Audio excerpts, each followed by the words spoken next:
Hello everyone, and welcome to another review. Today we are going to discuss a bit about the EM1 mirrorless camera. Let's say that you want to start a budget photography, you don't want to spend too much money, and you choose this camera which has exceptionally good image sensor, but it's not a perfect camera. It has some slight issues, but as I told you, if you are on a budget, this is a very good camera and it will take very nice pictures. You just need to have a bit patience and learn to use it, and that's going to be just fine. So let's say that you have acquired the camera, you have chosen the one lens version. This is the zoom lens version, and you need to do close-ups, which is not possible with it, and you don't want to spend other money on a macro lens, or you want some filters for it to do some things like nature, like a gradual filter and so on. So I'm going to show you two sets for this camera that work very good. And first I'm going to start with the Hoya CloseUp lens set.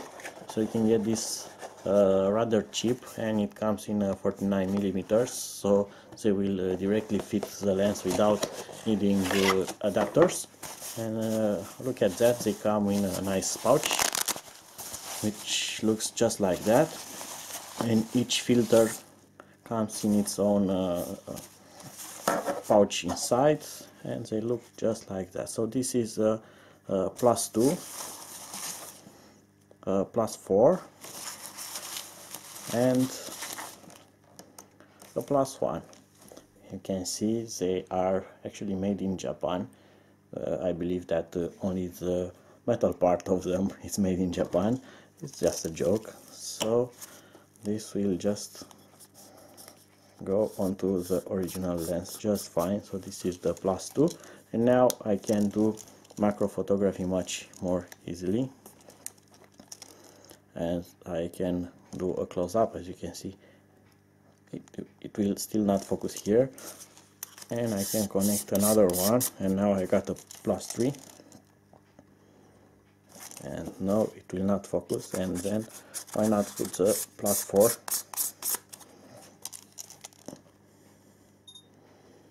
and now I can get a focus here and a lot of details. Look at that, I'm now at maximum zoom, and it will still focus very nice. You can see that. So I have replaced the need of macro lens with just these close-up lenses, which will do the job just fine for a beginner. So you don't need to actually spend too much on a new lens. You just choose this and it will sort that macro problem.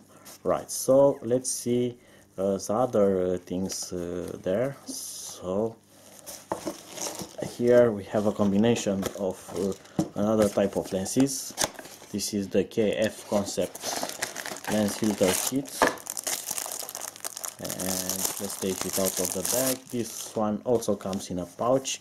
It's also 49 millimeters, so it works directly with this camera, and it's a combination of UV filter, a circular polarization lens, and a gray ND filter, and also Gradual ND filter for shooting combination like sky and ground or so on. So this will make the top part or the down part of the image darker, while the other side of the image will remain normal. This will only darken the image.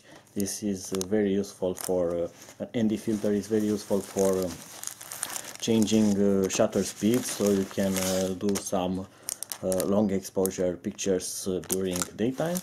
This is the UV filter.